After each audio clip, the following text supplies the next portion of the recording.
Harvey Weinstein has opened the floodgates, with women across the country and across industries coming forward to share their stories of sexual assault and harassment. Weinstein, as you know, was expelled from the Motion Picture Academy over the weekend following multiple accusations he sexually preyed upon and in some cases raped women over a period of decades. Today, the Producers Guild followed suit, and after getting slammed for not mentioning it last week, Saturday Night Live got in on the criticism this time around. Women being harassed is Hollywood, right? Everything old is new again. Producers are abusing starlets. There's Nazis marching in the street. Suddenly nude pantyhose are on trend. I've never felt more at home. When's polio coming back? This would be fun. Violence against women, it doesn't just happen to famous actresses. It's everywhere, damn it. It's about time we take it seriously. Well, Pandora's box is open now, and Pandora's pissed. Then yesterday, when actress Alyssa Milano took to Twitter and launched a viral movement writing, "If you've been sexually harassed or assaulted, write me too," as a reply to this tweet. By this afternoon, the post had more than 15,000 retweets and 43,000 comments from celebrities and the not-so-famous. The movement spread to other social media networks as well, with women from all walks of life writing simply, "Me too." Join me now are three of them. Governor's Councilor Eileen Duff from Gloucester. It's good to meet you, Eileen. Thanks so much for being here. Hilary Sargent, a journalist who used to work for the Boston Globe. Hello there, Hilary. And Jesse Mermell, former communications director for Governor Deval Patrick, president of the Alliance for Business Leadership, and she was just named to the Boston Business Journal's 40 Under 40. Good to see you, Jesse. Hi, congratulations. All of you use the hashtag. If you don't mind, could you tell us the story that's behind Me Too? Are you comfortable doing that, Eileen? I am. There were actually, when they asked me about this, I had to think about which story. Really? Because it's been more than once. And I told two brief stories. One happened to me in high school from a high school teacher who was constantly harassing me during class, and it was a subject that I did struggle in, and I was a pretty good student, but getting a C, was tough for me. And when I went to see the teacher after class, he just grabbed me in his arms, and he was this big, fat, kind of smelly guy, and it was just, to this day, it gives me the creeps, and it was terrifying. What grade were you in? I was in high school, I think maybe junior year. Do you want to share the other one? Or you're not? Yeah, the other one, because the other one is a story I tell a lot to young women. I was on the Cape, I was in college with a bunch of girlfriends. We went out to a bar one night, and, people having fun. It's the summer, you're on the Cape, and I'm a small person, and, then I was probably a little more fit and everything. And this young man literally picked me up and threw me over his shoulder. And he was just spinning around the bar with me on his shoulder. And, at first it's kind of cutesy and fun, but he wouldn't put me down. And I literally had to pound on him and kick and kick and kick until he finally put me down. And it seemed forever, but it changed me forever, too.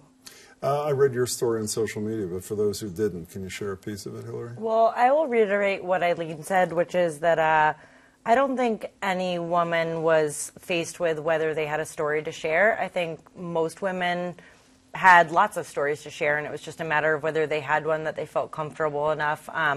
We're all friends with people on Facebook, whether it's people you know well or people you don't. I was in the lucky position to have a story that I felt comfortable sharing. My story, I knew a guy, I think the last time I saw him was 1998, who had become a paranoid schizophrenic. I didn't know that. He reached out to me on Facebook a few years ago, actually right when I was covering the Boston Marathon bombing trial, and he became convinced, due to his mental illness, that he needed to impregnate me in order to save the world, and texted me to that effect. And my story is much more about sort of the process that I had to go through in order to try to get a restraining order against him. What was that like?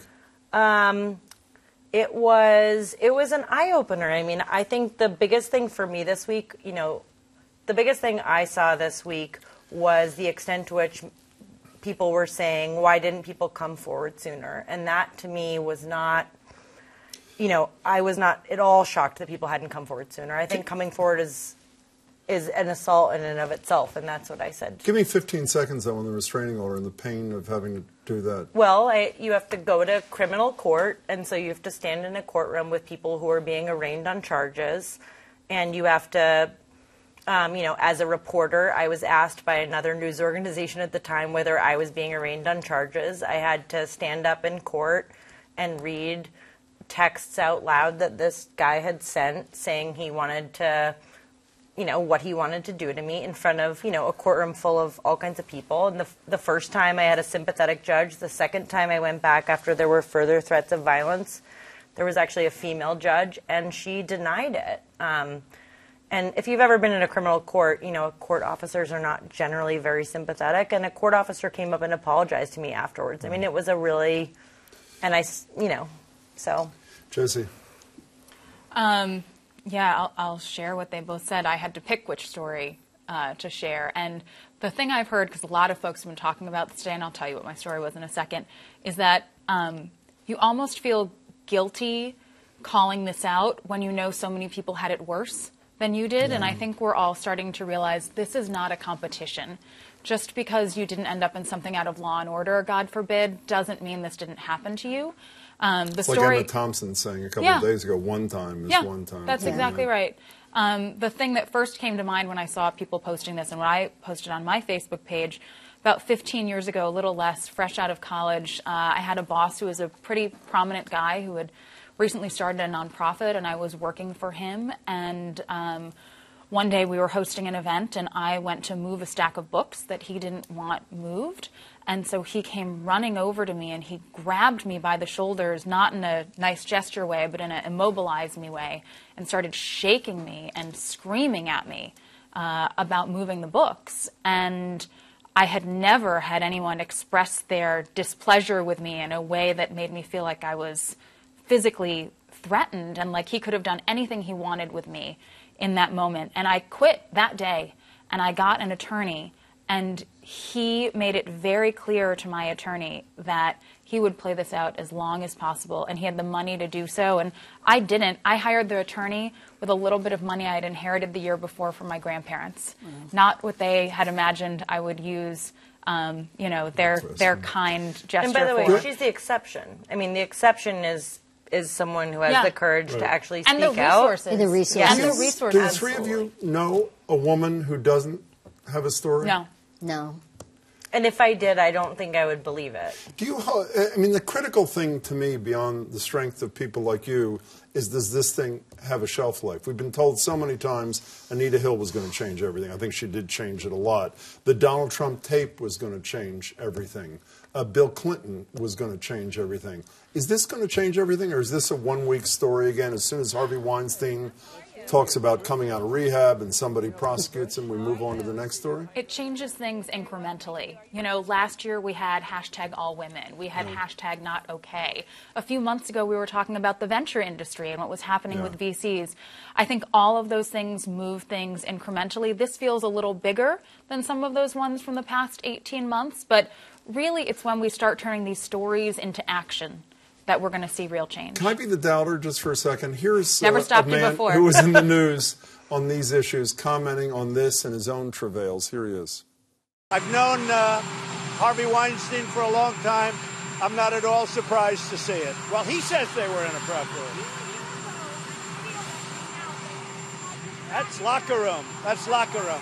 And while everybody scoffs it was locker room, he was elected President of the United States after the Access Hollywood tape was going to kill his candidacy. So am I wrong to be cynical about Jesse's perception that this... No, I don't. I think you're as wrong as gun control advocates were after Sandy Hook. Yeah. I think the way I look about the Harvey Weinstein thing is I have seen, I've worked at a media organization. I have seen journalists who said things to me that maybe weren't something I would have shared on social media, but I have seen men who have said offensive things to me talk about Harvey Weinstein as if they're shocked. I think the tricky thing about the Harvey Weinstein thing is that it enables men to say, well, I never, masturbated in front of someone in a hallway, so I'm not like that. But so I think to Jesse's point, it does, I think the more women feel empowered to share their stories, the better. But I think the more men feel as though, well, I'm not Donald Trump and I'm not Harvey Weinstein, you can be that in small ways and really change the course of a woman's life. And we have to point out something about Donald Trump. There's news about Donald Trump and sexual assault today that BuzzFeed published, that a case that someone brought forward toward him during the election. I think there's now been a subpoena for some of his documents around sexual assault. So for him to come out and say that on this day when news is coming forward, well, I mean, not that he's above being hypocritical, but he's doubling down on it on the sexual assault. Eileen, you wanted to comment on that? Yeah, I was going to say, well, first of all, when it comes to Donald Trump, he has no credibility at all talking about sexually He has enough credibility to be elected president He does, of the United States. but for sexually assaulting women. But I think hopefully the change will come in how we start teaching our boys and how men start really understanding that they do come from a place of privilege. But do men understand? There's been a lot of criticism that's justified. People have gone nuts over this as a father of 4 daughters kind of thing, like we hear from Matt Damon. And many people have said that's like thoughts and prayers. What's the implication? It is like thoughts and prayers. If you didn't have 4 daughters, you wouldn't care about this thing? Look, I will say this. Like, when I posted my story last night, I will say that of the, 1,000 people that I've worked with that I actually know on Twitter, there were maybe 2 or 3 men that I actually know who said anything to me. There's a deafening silence that meets women when they say anything. Why don't we comment? Because we're uncomfortable? Because it's awkward. Because it's awkward. Because I think there's an assumption overall if you know someone that, well, maybe you think they did something that provoked it. I don't know what it is, but I will say that it's a tough thing to share something like that and hear from people all over the country, but not hear from the people you know. And I think that's often what meets people. Well, thank you all 3 for sharing it tonight. Can I add one layer here? Quickly, please. Yeah. There are women of color who have a much harder road in front of them when it comes to this issue than any of the 3 of us. And I think we just need to say out loud that as hard as it is for all women, for women of color, there's an extra hurdle, and we need to acknowledge that. That is absolutely true. Eileen, it's good to meet you. My Thanks pleasure. so much. Hilary, thanks so much. Good to see you again. Thanks, Jesse, Jim. thanks. Appreciate it.